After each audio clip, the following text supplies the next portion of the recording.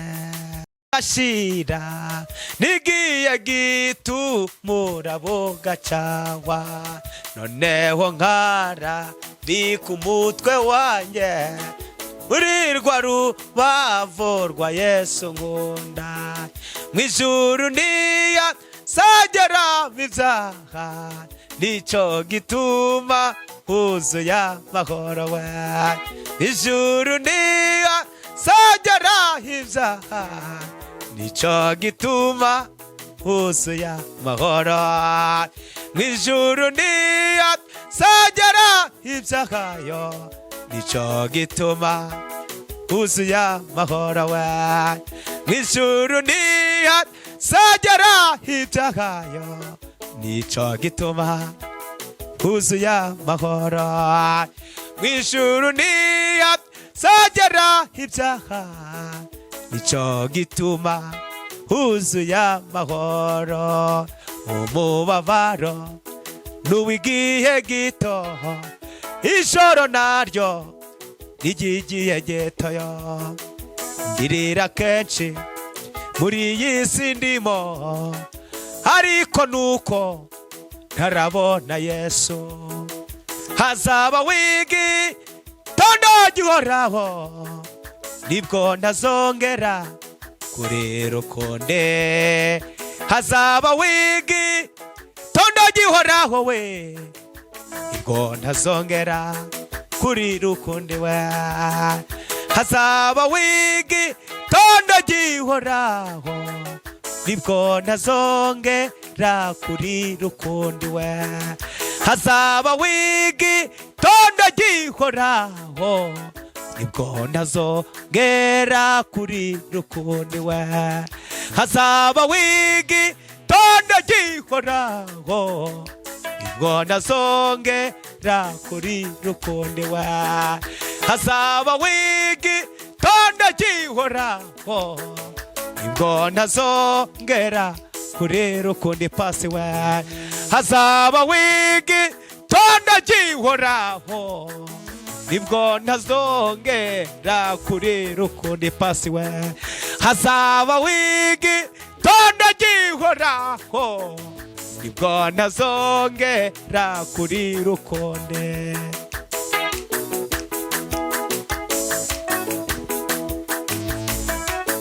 Ariko mana we, hazaba w'igitondo tutazahangayikishwa n'iyi si.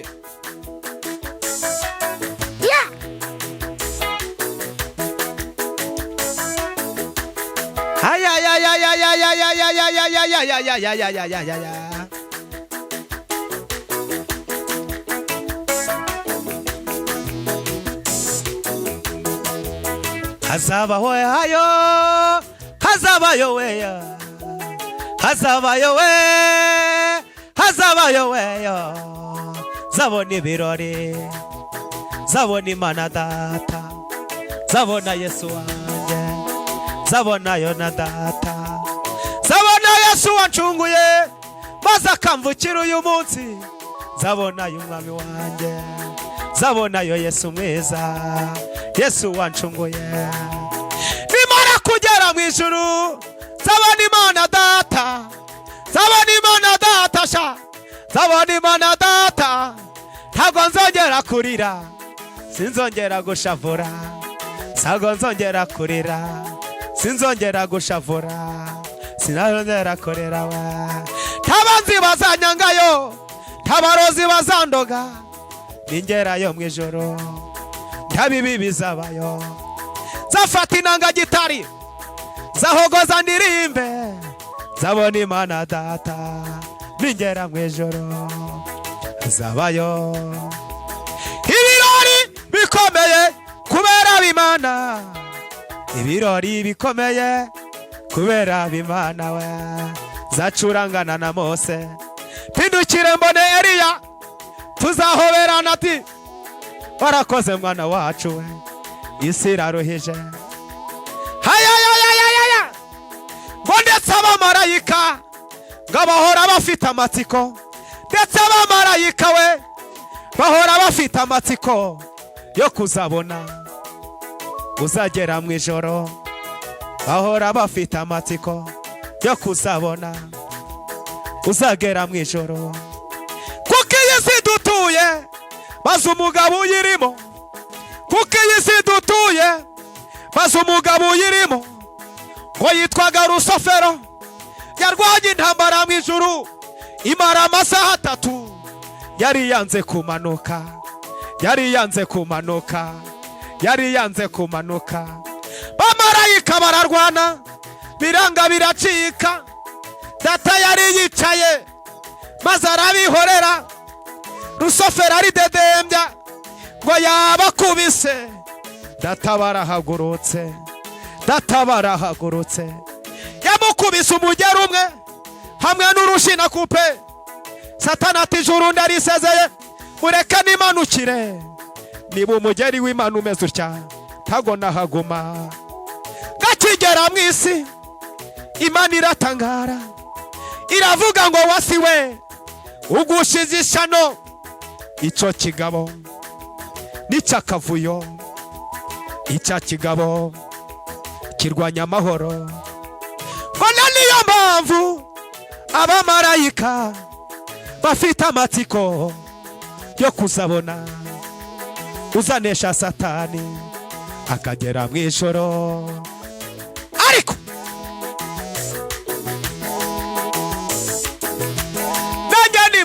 nanjye ndimo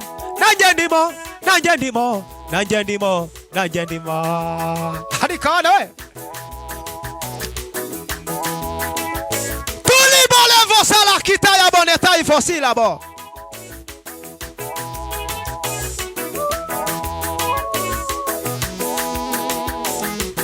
Ikindi gikomeye ntago tuzarwara, ikindi gikomeye ntago tuzasonza, ikindi gikomeye ya nta mukire cyangwa umukene, twese tuzaba tungana, nta wize cyangwa utarize, twese tuzaba tungana.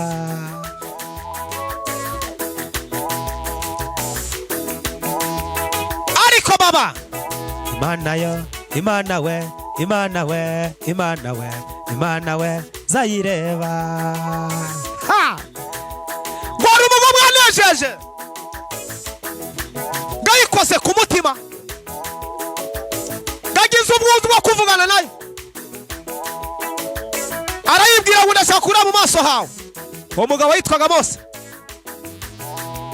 imusubiza ijambo rikomeye, iramubwira ngo nzanyuza kugira neza kwanjye imbere yawe, zivugira mu izina imbere yawe. Ha! Ariko yarayikoze ku mutima nshuti yanjye, iramusubiza. Ariko imuha faveur yo kuganira nayo, iramubwira ngo nguhaye profe, icyo bita profe, nzagushira mu busatani ari urutare, ngutwikirize ikiganza cyanjye kunyuraho, nimara kukunyuraho uzareba mu mugongo hanjye, kuko mu maso hanjye ntihaboneka, kuko wabonye ntago aba harapfa. Bibiliya ivuga neza mu isezerano rya kera, harimo ngo nta muntu n'umwe wigeze ubona Imana amaso ku maso, ngo keretse umwana wayo Yesu Kristo gusa. Haha! Ariko Mana we nza kureba uwo munsi tutagifite umubiri, ha! Tutagifite umubiri, umva, tutagifite umubiri, umva, tutagifite umubiri, aha, tutagifite umubiri, aha, tutagifite umubiri. Ariko Mana we nza kureba mu maso, Zakureba mu maso we, zakureba mu maso. Ntambayo y'umubiri, ntambayo y'umubiri, ntambayo y'umubiri. Ariko Mana we, zakureba mu maso. Uvuga uti Pastor Sekazu. Ja! Ariko Mana, n'izina ryanjye ngirariza. Mana yanjye, zakureba mu maso. Ntambayo undi, ntambayo y'umubiri. Ariko Mana, ibwira uyu mugabo bita Mose ngo wangiriyeho umugisha ngo umenye izina. Ariko Mana, agaciro gakomeye ni ukumenwa n'izina n'Imana. Agaciro si ukurara muri etaje, agaciro si ugutwara imodoka ihenze, agaciro si ukuba umuyobozi ukomeye. Agaciro gakomeye ni ukumenwa izina n'Imana. Kaba ngo nakumenya izina, nicyo nsabye nicyo ndagikora, kuko wangiriyeho umugisha kakumenya izina. Yumbele vosta yalaki. Ariko Mana we, zakureba mu maso, zakureba mu maso we. Ariko Mana we, zakureba mu maso. Sha bamwe bapfuye bizeye mwasize n'igisambo sha. Umunsi twari muzikangana ukuri kw'Imana. Bamwe bapfuye kiri umumwiru umenye na kanyanga. Mutazi ko nabaye muzatungwa duhuriye. Ariko ijuru ryaryoshe papa.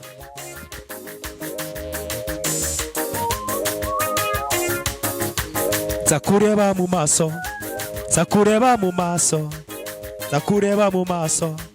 Nambaye undi mubiri, zakureba mu maso, zakureba mu maso.